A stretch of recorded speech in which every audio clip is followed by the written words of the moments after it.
নজর রাখবো সরাসরি আমরা হাজরার দিকে। নিয়োগের দাবিতে আবারও পথে চাকরি প্রার্থীদের কালীঘাট অভিযান আবারও পথে নেমেছেন তারা। হাজরা মোড়ে বিক্ষোভ দেখাচ্ছেন চাকরি প্রার্থীরা। আমাদের সঙ্গে সরাসরি রয়েছেন আমাদের প্রতিনিধি পিঙ্কি রয়েছেন, আমি পিঙ্কির কাছে সরাসরি চলে যাবো। পিঙ্কি, যারা চাকরি প্রার্থীরা রয়েছেন তারা কি বলছেন এই মুহূর্তে?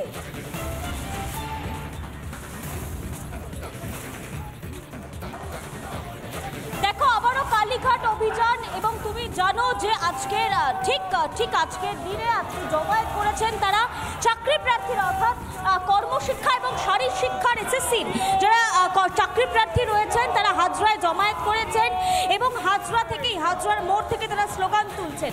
তাদের মূলত কালীঘাট অভিযান, তাদের যে চাকরির দাবি রয়েছে সেই দাবি পূরণে তারা মুখ্যমন্ত্রীর সরাসরি হস্তক্ষেপ চাইছেন। 22 মাস রেকমেন্ডেশন আসার পরও তারা প্যানেলভুক্ত হয়েও তাদের কিন্তু চাকরি আসেনি। এই দাবিতেই তারা রাস্তায় বসে পড়েছেন এবং তারা মুখ্যমন্ত্রীর সঙ্গে আজকে দেখা করতে যাবেন। আমি একটু কথা বলবো তাদের সঙ্গে। কতদিন ধরে অপেক্ষা এবং আজকে আমরা দীর্ঘ 2 বছর ধরে অপেক্ষারত রয়েছি।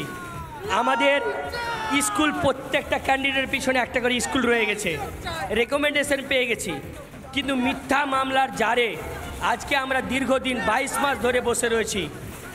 সরকার চাইলে আমাদের কেসটাকে সলিউশন করতে পারে, কিন্তু মাননীয় চাই না যে আমাদের নিয়োগটা হোক। আপনারা রাতের বেলা এসেছিলেন, আজকে এসেছেন, আজকে কি জানালো পুলিশের তরফ? শুনেন, আমরা প্রতিবারই মাননীয়ের কাছ থেকে প্রতিশ্রুতি পাচ্ছি, কিন্তু বোঝাই যাচ্ছে যে তারা এখনো পর্যন্ত যে নিয়োগের দাবি সেই নিয়োগের দাবিকে সামনে রেখেই কিন্তু পথে বসেছেন, তারা আন্দোলন করছেন। ধন্যবাদ তোমাকে পিঙ্কি। আর এই মুহূর্তে যে খবরের দিকে নজর থাকবে, অভয়াকাণ্ডের জেরে প্রাক্তনী সংসদ থেকে বহিষ্কার সুদীপ্ত রায়। আর্চিকরের প্রাক্তনী সংসদ থেকে বহিষ্কার সুদীপ্ত রায়কে বহিষ্কারের সিদ্ধান্ত প্রাক্তনী সংসদের শ্রীরামপুরের তৃণমূল বিধায়ক সুদীপ্ত রায়। আরও একবার জানাবো আপনাদেরকে, অভয়াকাণ্ডের জের এবং সেই অভয়াকাণ্ডের জেরই সুদীপ্ত রায় তাকে বহিষ্কার করা হয়েছে বলে জানা যাচ্ছে। আর্চিকরের প্রাক্তনী সংসদ থেকে বহিষ্কার সুদীপ্ত রায়কে বহিষ্কারের সিদ্ধান্ত প্রাক্তনী সংসদের শ্রীরামপুরের তৃণমূল বিধায়ক সুদীপ্ত রায়।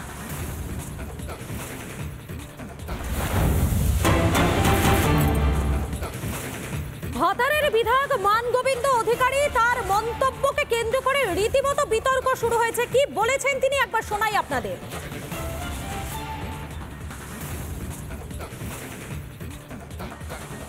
মুখ্যমন্ত্রী যে টাকাটা দিচ্ছে তার ছবি যেন প্রত্যেকটা প্যান্ডেলে টাঙানো থাকে, এটা কিন্তু মাননীয় মুখ্যমন্ত্রীর কাছ থেকে টাকাটা নিচ্ছেন আপনারা।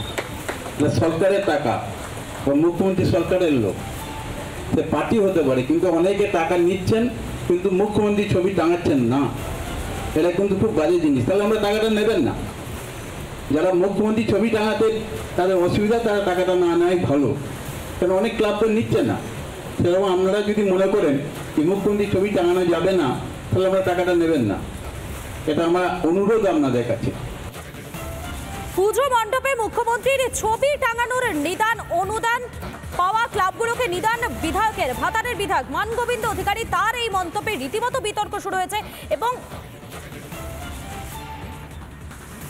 এবং গতকালকেও বিতর্কিত মন্তব্য করতে শোনা যায় নবেন্দু মাহালেকে, পুরুলিয়ার চেয়ারম্যান তিনি কি বলেছিলেন গতকাল একবার শোনাই আপনাদের।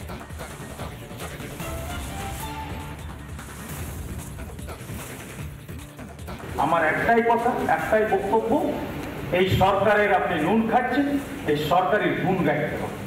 আপনারা যে প্রোগ্রাম পারফরমেন্স পান, সরকারি প্রকল্প প্রচারের জন্য পান, আপনি প্রচারও করবেন আবার সরকারের বিরুদ্ধে প্রচারও যাবেন। এই দুটা জিনিস একসঙ্গে হবে নাই বন্ধু। আপনাকে একটা রাস্তা বেছে দুদিকে দু নৌকায় পা দিয়ে চলা যায়, তাহলে আপনাকে ডিসিশন নিতে হবে যে আমি কোনো সরকারি ভাতা নেব নাই, পুরস্কার ফিরাই দেবো, যদি কোনো পাইছি সম্মান ফিরাই দেবো, কার্ড স্যালেন্ডার করে দেবো। আপনি তো শিল্পী, আপনার নিজস্ব শিল্পী সত্তা যদি থাকে আপনি এমনি বাজার আকর্ষণ করে দেবেন, কোনো দরকার হবে না সরকারি সাহায্য।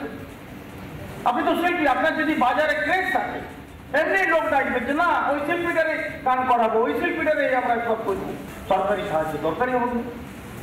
আপনি সরকারেরও সাহায্য নেবেন, সরকারের মঞ্চে জায়গা খুঁজবেন, সরকারের বিভিন্ন প্রোগ্রাম নেবেন, আবার সরকারের বিরুদ্ধে বিভিন্ন আন্দোলনও সামিল হবেন। এটা বন্ধু কি কম হচ্ছে? এইটা বললেই নবেন্দু মহালে খারাপ হয়ে গেল।